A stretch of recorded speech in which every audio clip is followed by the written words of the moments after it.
یا اللہ یا اللہ یا اللہ۔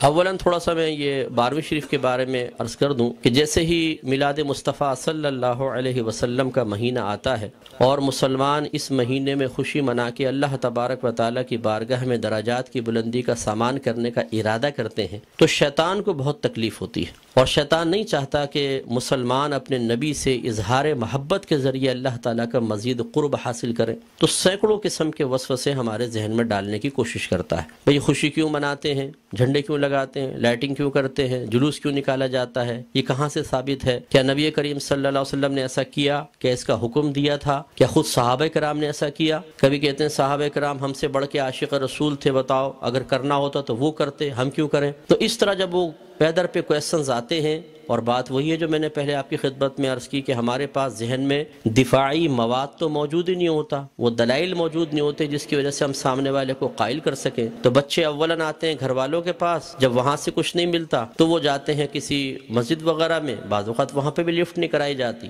تو پھر آج کل علم حاصل کرنے کا سب سے پاورفل ذریعہ ہے سوشل میڈیا، پھر جا کے بیٹھ جاتے ہیں سوشل میڈیا پہ، اور وہاں پہ ہر طرح کا جاہل ترین آدمی بیٹھا ہوا ہے جس کو دین کی الف بھی نہیں آتی، اور معذرت کے ساتھ میں لفظ کہوں گا اس کو استنجا کرنا آتا نہیں ہے، اور وہ وہاں بیٹھا ہوا قرآن حدیث کا دلائل دے رہا ہے، اور پھر وہ الٹے سیدھے دلائل پڑھنے کے بعد تو اور انسان کا ذہن گڈ مڈ ہو جاتا ہے۔ تو کچھ باتیں بس میں اس کے بارے میں عرض کر کے پھر اپنے بیان کی طرف آؤں گا۔ دیکھیں، میلاد مصطفیٰ صلی اللہ علیہ وسلم کی لغوی بحث کو چھوڑ کر ہم اس لفظ کو بولتے ہیں چند افعال و اعمال کے مجموعے پر کہ یہ ہم میلاد مصطفیٰ منا رہے ہیں۔ مثلا اس میں کھانا کھلانا، سرکار کے فضائل بیان کرنا، نعت خوانی کی محافل ہیں، جھنڈے لگانا، لائٹنگ کرنا، جلوس نکالنا، ان تمام چیزوں کے مجموعے کا نام رکھ دیا جاتا ہے میلاد مصطفیٰ، کہ ہم میلاد مصطفیٰ منا رہے ہیں۔ اور اگر دیکھا جائے تو اصل میں سرکار کی ولادت پاک کی خوشی ہم منا رہے ہوتے ہیں، اس کے لیے طریقہ اختیار کرتے ہیں، تو ان تمام کو کہہ دیتے ہیں جی میلاد کی محفل ہو رہی ہے، میلاد مصطفیٰ منا رہے ہیں۔ تو پہلی بات تو یہ کہ خوشی منانا اور خوشی کا اظہار کرنا، یہ دونوں چیزیں قرآن کے حکم سے ثابت ہیں۔ اللہ تعالیٰ فرماتا ہے قُلْ بِفَضْلِ اللَّهِ وَبِرَحْمَتِهِ فَبِذَلِكَ فَلْيَفْرَحُوا، اے حبیب کریم صلی اللہ علیہ وسلم آپ ان لوگوں سے فرما دیجئے کہ اللہ کے فضل اور اس کی رحمت پر چاہیے کہ خوشی کا اظہار کریں۔ کہنے والا کون ہے؟ اللہ تبارک و تعالی۔ اور اگر میں آپ سے پوچھوں کہ اللہ کا سب سے بڑا ہم پر کیا گیا فضل کیا ہے اور اس کی نازل کردہ رحمت کیا ہے، تو ہر مسلمان بے اختیار کہے گا کہ ہمارے نبی کریم صلی اللہ علیہ وسلم سب سے بڑا اللہ کا فضل، سب سے بڑی اللہ کی رحمت کہ ہمارے سرکار کے قدموں سے ہمیں قرآن ملا ہے، ایمان ملا ہے، حتیٰ کہ اللہ تبارک و تعالیٰ نے اپنی معرفت بھی اس وقت تک چھپا کر رکھی جب تک اپنے حبیب کو ظاہر کرنے کا ارادہ نہ فرمایا۔ حبیب کو ظاہر کیا اور پھر اپنی معرفت ہم تک پہنچائی، تو ہم نے تو اپنے نبی کے ذریعے سب کچھ پایا، تو آپ سے بڑھ کر فضل اور رحمت اور کیا ہوگا؟ اور خود اللہ تعالیٰ فرما رہا ہے کہ مسلمانوں کو چاہیے، اے حبیب ان سے فرمائیے۔ یقینی سی بات ہے کہ کافر کو تو مکلف نہیں بنایا جا رہا نا، مخاطب مسلمان ہی ہوں گے، کہ مسلمانوں سے کہیے کہ اللہ کے فضل اور اس کی رحمت پر چاہیے کہ خوشی کا اظہار کریں۔ اور دوسری آیت میں فرمایا وَأَمَّا بِنِعْمَةِ رَبِّكَ فَحَدِّثْ، اور اپنے رب کی نعمت کا خوب چرچا کرو۔ حدث تحدیث سے نکلا ہے۔ تحدیث کا مطلب ہوتا ہے اللہ تعالیٰ کی کسی عطا کردہ نعمت کو کسی کے سامنے ظاہر کرنا، چاہے وہ قول سے ہو، جیسے ہم کہتے ہیں جی اللہ کا بڑا فضل ہے بونڈ لگ گیا، اللہ کا بڑا فضل ہے مکان بنا لیا، اللہ کا بڑا فضل ہے میرے بیٹے کی شادی ہو گئی، یہ ہم نعمت کا اعتراف اور اظہار کر رہے ہوتے ہیں۔ اور اسی طریقے سے مختلف اعمال و افعال سے بھی بعض اوقات تحدیث نعمت ہوتی ہے۔ ایک دفعہ ایک صحابی نبی کریم صلی اللہ علیہ وسلم کی خدمت میں آئے جو پھٹے پرانے سے تھوڑے کپڑے پہنے ہوئے تھے، مفلوق الحال سے تھے، تو سرکار نے فرمایا کہ کیا تمہارے پاس کوئی مال نہیں ہے؟ عرض کیا رسول اللہ صلی اللہ علیہ وسلم الحمدللہ ہر طرح کا مال ہے، مویشی ہیں، دراہم ہیں، دنانیر ہیں، باغات ہیں۔ تو سرکار نے شاید فرمایا پھر اللہ کی نعمت کا اثر آپ پر ظاہر ہونا چاہیے، اپنے آپ کو ایسا نہ رکھو بلکہ ایسے لباس پہنو، ایسی عادات و اطوار رکھو، ایسا طور طریقہ رکھو کہ لوگ جان جائیں کہ اللہ تعالیٰ نے آپ کو نعمتوں سے نوازا ہے۔ تو بتائیے کہ جب میلاد مصطفیٰ صلی اللہ علیہ وسلم آئے تو کیا ہمیں اپنے نبی کی اس طرح خوشی کا اظہار نہیں کرنا چاہیے تاکہ یہ ظاہر ہو کہ اللہ تعالیٰ نے ہمیں اپنے نبی کی سب سے بڑی نعمت سے نوازا ہے. جب عام دولت کے لیے سرکار نے فرمایا تمہیں اللہ نے دولت دی ہے، اس کا اثر تم پہ ظاہر ہونا چاہیے، اس نعمت کا اثر ظاہر ہونا چاہیے، تو بتائیے کہ جب میرے سرکار تشریف لائے اس نعمت کا اظہار کیوں نہیں چاہیے؟ تو یہ دونوں چیزیں قرآن سے ثابت ہیں. تو خوشی منانا اور نعمت کا اظہار کرنا، جب اللہ تعالیٰ نے اس کا حکم دے دیا، اجازت دے دی، تو پھر ہر وہ طریقہ اختیار کرنا جائز ہوگا جس کو قرآن اور حدیث نے منع نہیں کیا ہے. یہ اچھی طرح اصول یاد رکھیے، کسی چیز کے جائز قرار دینے کے لیے دلیل نہیں چاہیے ہوتی، کسی چیز کو ناجائز قرار دینے کے لیے دلیل درکار ہے. مثال کے طور پر میں آپ سب سے پوچھتا ہوں، جو آپ نے ٹوپیاں پہن رکھی ہیں جائز ہے کہ ناجائز؟ بتائیں، بولیں، لائیں، ثابت کریں قرآن و حدیث. حضرت ثابت کریں کہ ایسی ہری پٹی نیچے اور اوپر سفید ہو، قرآن حدیث سے ثابت کریں. کر سکتے ہیں آپ؟ تو آپ کہیں گے بھی قرآن و حدیث سے اگر میں ثابت نہیں کر سکتا تم یہ بتاؤ کہ یہ جائز ہے ناجائز؟ اگر کہتے ہو ناجائز تم ثابت کر دو، میں نہیں پہنوں گا. اس طرح آپ نے چشمے پہنے ہوئے ہیں، آپ اس وقت رات کے تقریباً 9:30 بجے یہاں بیٹھ کر بیان سن رہے ہیں، لائٹنگ ہوئی ہے، یہ پکی چھت کے نیچے آپ بیٹھے ہوئے ہیں، میں مائک پہ بیان کر رہا ہوں، آپ اس کو سن رہے ہیں اسپیکر کے ذریعے، تو کیا یہ سب قرآن و حدیث سے ثابت ہے؟ یقینی سی بات ہے کہ نہیں. لیکن کیا یہ منع ہے؟ جب منع نہیں ہے تو پھر جائز ہے. یہ پہلا اصول یاد رکھیے گا. تو اگر کوئی آپ سے کہتا ہے کہ میلاد مصطفیٰ جائز ہے، آپ کہیں بالکل جائز ہے. وہ کہے قرآن و حدیث سے ثابت کرو، آپ کہیں کہ چلو میں بعد میں بولتا ہوں، پہلے تم یہ بتاؤ کہ ناجائز ہے کہ یس، تو تم ثابت کرو. کوئی ایک آیت لا کر ایسی بتائیں، کوئی حدیث جس میں اللہ یا رسول نے فرمایا ہو کہ میلاد مصطفیٰ نہ مناؤ. اور جب اللہ تعالیٰ اس کے رسول منع نہ کر رہے ہوں تو پھر آپ اور میں کون ہوتے ہیں منع کرنے والے؟ بعض کہتے ہیں کہ جی سرکار نے ایسا نہیں کیا، صحابہ کرام نے نہیں کیا، نہ اس کا حکم دیا. یاد رکھیں یہ بھی کوئی قاعدہ ضابطہ نہیں ہے کہ اللہ کے نبی حکم دیں تو ہم کریں، حکم نہ ہو تو نہیں کر سکتے. صحابہ کرام کریں تو ہم کر سکتے ہیں، صحابہ کرام حکم دیں تو ہم کر سکتے ہیں، ورنہ نہیں کر سکتے. یہ کوئی ضابطہ قاعدہ نہیں ہے. اصل چیز وہی ہے جو میں نے آپ کو بتائی کہ اگر اللہ تعالیٰ اس کے رسول نے منع کیا ہے تو منع ہوگا، اور اگر منع نہیں کیا تو بالکل جائز ہوگا. اب میں اس کی آپ کو تھوڑی سی مثالیں بتاتا ہوں. دیکھیں آپ کی مسجدوں پہ گنبد اور مینار بنتے نہیں بنتے؟ آپ پوچھیں، کویسچن کریں، ہر مکتب فکر کی عبادت گاہ کے اوپر گنبد اور مینار ہے. کیا اللہ کے نبی نے اس کا حکم دیا تھا؟ صحابہ کرام نے حکم دیا؟ یا اللہ کے نبی نے بنائے یا صحابہ نے بنائے؟ نہیں، یہ بہت بعد کی ایجادات اور ہر مسجد کے اوپر ہیں. یہ کیسے بدعت اور ناجائز کیوں نہیں ہو جاتے؟ قرآن پاک پہ زبر زیر پیش سرکار کے دور میں نہیں تھا، نہ صحابہ کے دور میں، بہت بعد میں لگے ہیں. 6 کلمے سرکار کے دور میں باقاعدہ اس طرح مرتب شدہ نہیں تھے، یہ بعد میں ہے. ایمان مفصل، ایمان مجمل پہلے نہیں تھی، یہ بعد میں ہے. اور اگر سرکار کے ہی دور کو لے لیں، سرکار نے قرآن کو مجتمع نہیں کیا تھا، صدیق اکبر کے دور میں ہوا ہے. سرکار کے دور میں اور صدیق اکبر کے دور میں تراویح 20 رکعت ایک امام کے پیچھے نہیں ہوتی تھی. عمر فاروق رضی اللہ تعالیٰ عنہ نے کی ہے. اور ان پہلے 3 ادوار میں جمعے کی صرف ایک اذان ہوتی تھی جو اذان ثانی کہلاتی ہے. پہلی اذان حضرت عثمان غنی رضی اللہ تعالیٰ عنہ نے ایجاد فرمائی ہے. یہ ایک بازار تھا، وہاں پر ایک مقام زورہ تھا. جب مدینے میں وسعت پیدا ہوئی، اذان ہوتی تھی، دور تک آواز نہ پہنچ پاتی تھی، لوگوں تک اعلان نہ پہنچ پاتا تو آنے میں دیر ہو جاتی تھی. تو پھر آپ نے فرمایا کہ ہم ایک اذان اور شروع کریں گے جو اصل اذان سے، جو دوسری اذان ہے اس سے آدھے پونے گھنٹے پہلے بازار کے پاس ہوگی، تاکہ لوگ ہوشیار ہو جائیں اور جمعے کی تیاری کر سکیں.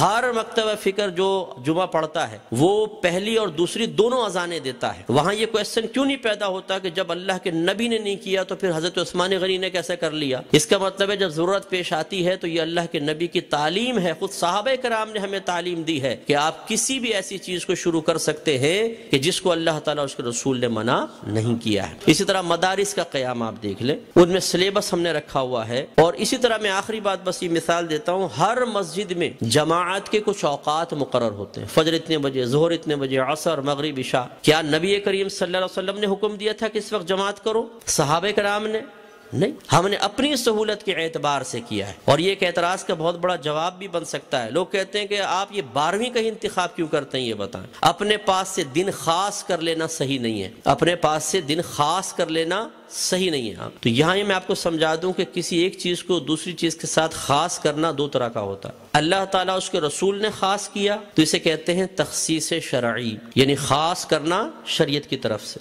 اور اگر اللہ تعالیٰ اس کے رسول نے نہیں کیا آپ اور میں کر لیں. جیسے ہم بچے کی سالگرہ کے لیے ڈیٹ کرتے ہیں، فکس کرتے ہیں، اس طرح بچی کی شادی کے لیے ڈیٹ ہم آپس میں مشورہ کر کے فکس کرتے ہیں. کوئی تقریب کرنی ہوتی ہے اس کے لیے، اسی طرح دارالعلوموں کے اندر سال شروع کرنا آخر کے لیے، اسی طریقے سے مسجدوں میں جماعت کے اوقات. یہ جو ہم اپنے پاس سے ایک چیز کو دوسری کے ساتھ خاص کرتے ہیں اس کو کہتے ہیں تخصیص عرفی. تو تخصیص عرفی کو تخصیص شرعی بنانا غلط ہے. کہ مثال کے طور پہ اگر ہم 12ویں کو 12ویں تاریخ میں کر رہے ہیں تو ہم کہیں کہ اسی تاریخ میں ہوگی، اس کے علاوہ نہیں ہوگی، یہ غلط ضرور ہوگا. لیکن ایک چیز کو دوسری چیز کے ساتھ خاص کر دینا اگر لازم اور ضروری سمجھ کر نہ ہو اور پھر بھی ناجائز ہو تو جتنی میں نے آپ کو مثالیں دی ہیں بتائیے پھر بیٹی کی شادی فکس کرنا بھی ناجائز ہونا چاہیے. یہ کوئی دنیاوی معاملہ نہیں ہے. نکاح تو سنت ہے. سرکار نے فرمایا نکاح من سنتی فمن رغب عن سنتی فلیس منی. نکاح میری سنت سے ہے، جو میری سنت سے بے رغبت ہوا وہ مجھ سے نہیں. تو اب جب بچی کی شادی کی باری آئے اور دولہا والے پوچھے جی کون سی تاریخ رکھنی ہے تو کہ خبردار تاریخ فکس کرنا منع ہے. تو شادی ہوگی کب؟ بس ہو جائے گی بغیر فکس کیے. کر کے بتائیں پھر ذرا. تو یہ مطلب ایک بے وقوفی کی سی بات ہے. تو اس لیے جماعت کے اوقات مخصوص کر دینا اور اس سے 1 منٹ بھی آگے پیچھے نہ ہونا. امام صاحب اگر 4 منٹ بھی لیٹ ہو جاتے ہیں تو لوگ یوں ٹائم دیکھتے ہیں امام کہاں گیا، اور پھر جو شور مچتا ہے پوری مسجد کے اندر کچھ انتہا نہیں. خود جماعت میں لیٹ پہنچے کوئی بات نہیں، امام صاحب 1 منٹ بھی لیٹ نہیں ہونے چاہیے. بالکل وقت کے اوپر جمعہ شروع ہونا چاہیے، وقت پہ جماعت. تو جو ہم نے اپنے پاس سے خاص کیا اس میں کتنی سختی کر رہے ہیں، ہر مکتبہ فکر کرتا ہے. تو خلاصہ کلام یہ ہے کہ اللہ کے نبی کی جب یہ میلاد کا موسم آتا ہے اس قسم کے بہت سارے وساوس ہماری طرف متوجہ ہوتے ہیں. اصول بس یہی ہے کہ اللہ کے رسول نے اگر حکم نہیں بھی دیا، کر کے نہیں بھی دکھایا، لیکن منع بھی نہیں کیا تو ہمارے لیے بالکل اس کے کرنے کی شرعی طور پر اجازت ہے. اگر حکم کا انتظار کریں تو پھر ہر چیز کے اندر غلام کو حکم کا انتظار کرنا چاہیے. اور جب آپ حکم ڈھونڈنے کی کوشش کریں گے تو کاروبار زندگی رک جائیں گے. ہزارہ چیزیں ایسی ہیں جن میں سرکار کے احکام موجود نہیں ہیں. تو بس اصول شرعی ہوتا ہے کہ جہاں سرکار کا حکم موجود نہ ہو، خاموشی اختیار فرمائی ہو، منع نہ کیا ہو، یہ اس کے جائز ہونے کی دلیل ہوتا ہے. تو میلاد مصطفیٰ منائیے. الحمدللہ جنہوں نے یہ کیا ہے انہوں نے فیض پایا ہے. ابو لہب جیسا شخص آپ جانتے ہیں کافر تھا، سرکار کا چچا تھا، کافر شخص تھا اور بدترین کافر، دشمن اسلام. لیکن جب اس کی لونڈی ثویبہ نے آ کے خوشخبری دی کہ مبارک ابو لہب تیرے ہاں بھتیجا پیدا ہوا ہے، اس نے ہمارے نبی کی خوشی میں آزاد نہیں کیا تھا، اپنے بھتیجے کی خوشی میں کیا تھا. لیکن وہ بھتیجا تھا تو اللہ کا نبی. تو اللہ تبارک و تعالی نے اس کو اس برکت سے نوازا کہ جب اس کا انتقال ہوا اور یہ جہنم میں گیا ہے، اس کے خاندان والوں میں سے کسی نے اس کو خواب میں دیکھا تو پوچھا کہ ما فعل اللہ بکا، اللہ تبارک و تعالی نے تیرے ساتھ کیا معاملہ کیا؟ تو اس نے جواب دیا کہ بہت سخت عذاب میں ہوں، لیکن جب میں اس انگلی کو اپنے منہ میں لیتا ہوں کہ جس سے میں نے اپنی لونڈی کو آزاد کیا تھا تو اللہ تبارک و تعالی اس سے پانی جاری فرما دیتا ہے. تو شیخ عبدالحق محدث دہلوی رحمۃ اللہ علیہ فرماتے ہیں لوگوں غور کرو، ایک دشمن تو ہمارے نبی کی خوشی منا کر جہنم میں راحت پائے، تو پھر ہم اگر اپنے حبیب کا میلاد منائیں، ان کی خوشی منائیں تو کتنی راحت پائیں گے. اور جب میرے سرکار صلی اللہ علیہ وسلم پیدا ہوئے تو خوشی تو اللہ نے بھی اس کا اظہار فرمایا، خوشی کا اظہار فرمایا، انعامات دیے، مبارکبادیں ہوئیں. آپ تاریخ اٹھا کے پڑھیں، جب میرے آقا صلی اللہ علیہ وسلم کی ولادت ہوئی ہر پرندے اور ہر جانور نے ایک دوسرے کو مبارکباد دی ہے کہ ہمارے نبی پیدا ہو گئے. فرشتے ایک دوسرے کو مبارکباد دے رہے تھے، حدیثوں کے اندر موجود ہے، فرشتے مبارکباد دے رہے تھے. اور اس زمانے میں جتنی حاملہ عورتیں تھیں اللہ تبارک و تعالی نے سب کو بیٹوں سے نوازا. اور وہ قحط سالی کا دور تھا، لیکن جب میرے آقا صلی اللہ علیہ وسلم پیدا ہوئے تو عرب کہتے ہیں کہ اتنی فصلیں ہوئیں، اتنا چارہ ہوا اور ہمارے اونٹ چارہ کھا کھا کے اتنے موٹے ہو گئے کہ ہمیں خوف ہوا کہ شاید یہ چربی کی شدت سے پٹ پڑیں گے. اتنا اللہ نے نعمتوں سے نوازا ہے. تو خلاصہ کلام یہ ہے کہ میرے آقا صلی اللہ علیہ وسلم کی میلاد مصطفیٰ منانا یہ بہت بڑی سعادت کی بات ہے. وسوسوں سے قطع نظر خوشی کے ساتھ میلاد مصطفیٰ منائیں، انشاءاللہ برکت حاصل ہوگی. شکر ہے تیرا اے خالق بہربر،